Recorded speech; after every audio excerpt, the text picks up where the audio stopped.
Hi gang, I hope everyone is having a good week. I just want to touch base with you really quickly to recap and emphasize a little bit of the information we talked about regarding privatization versus direct provider and all those partnerships that lie in between on this continuum. And the reason I want to do this is because first and probably most important, this is a huge trend in the recreation industry today. If you work for a public sector agency, you are often looking for partners. You'll hear the term public-private partnership quite a lot as the way to do things. On the flip side, if you are in a private industry, whether that's commercial or not-for-profit, you may be looking for ways you can partner with a public agency to provide services. So I think this is really important for you to understand because once you guys are out in the field, this is something you will be most likely looking at. So just to recap a little bit, on one end of our spectrum we have direct provider. So in this instance, and again we're talking about this from the viewpoint of the public sector or government agency. So in the direct provider case, you are providing this service in its entirety. This includes the facility is yours, you run the program, you hire the staff, you pay for all the equipment, you do it all. You are a loaner. On the other end of the spectrum, we have privatization.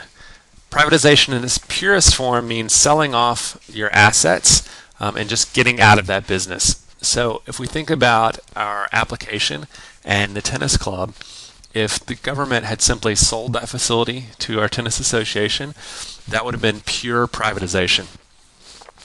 Most of our relationships, or a lot of our relationships, are somewhere in the middle. They are partnerships that lie along this continuum. And we talked about several different examples, and I'm going to walk you through those quickly, not as much detail we went through in class, but just to refresh your memory, to give you an idea of what some of those partnerships look like. And remember, as we go on the continuum towards direct provider, that means the public sector has more control. As towards the continuum of privatization, the public sector agency has less control. So just to quickly again look at our examples, we talked about the Kettler Capitals Iceplex in Arlington.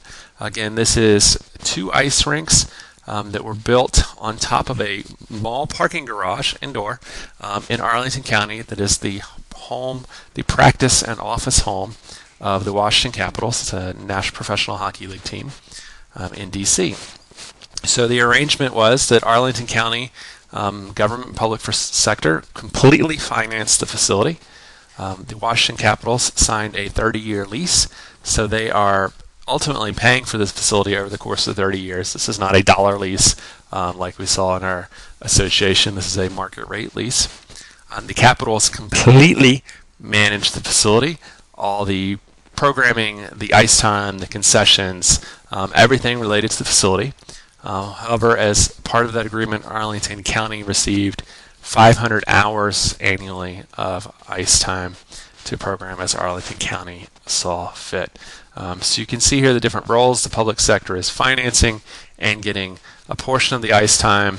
The private sector is paying for the lease and managing the facility and getting all the profits from managing the facility, which we want them to have because we want them to be able to pay the lease. So that's one example of a partnership.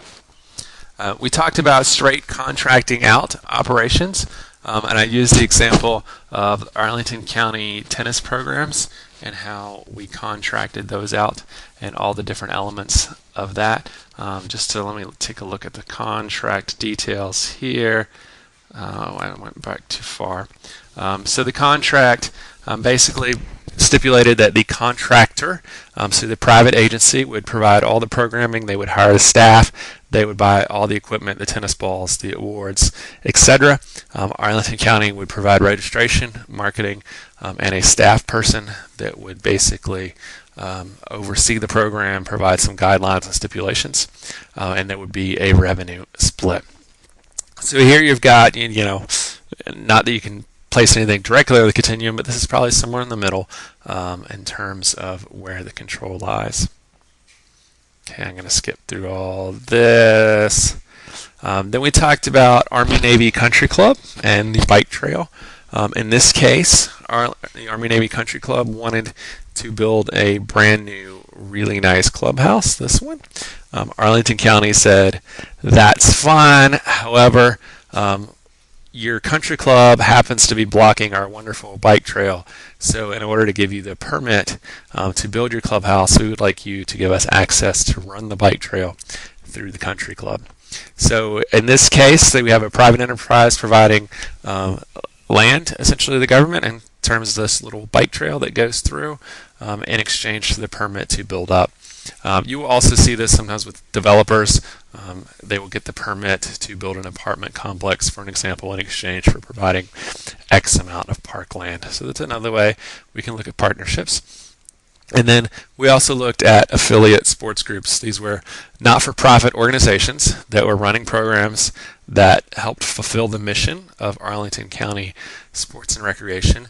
And then there were certain stipulations built into that. We had a contract with each of these groups. We called it an MOU, a Memorandum of Understanding, spelling out specifically what that relationship is. But again, the important things to remember here is on one end you've got, and I'm going to go way back to the slide here. Whoa, not that one. Actually, I guess this is an important thing to remember. Does the partnership help you achieve your mission? And that's really what we're getting at.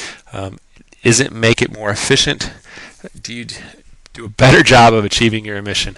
If that is the case, then partnership, and wherever that lies on the continuum, is a good way to think about things. So again, direct provider means the government, the public sector agency is doing everything on their own. On the other end, we have privatization, where they're just selling off their assets and getting out of the business. And then we have partnerships somewhere in between, all along the spectrum. So I hope that helps a little bit. I look forward to seeing you in class next week. As always, if you have any questions, you know how to find me. Have a great weekend. We'll talk to you soon. Bye.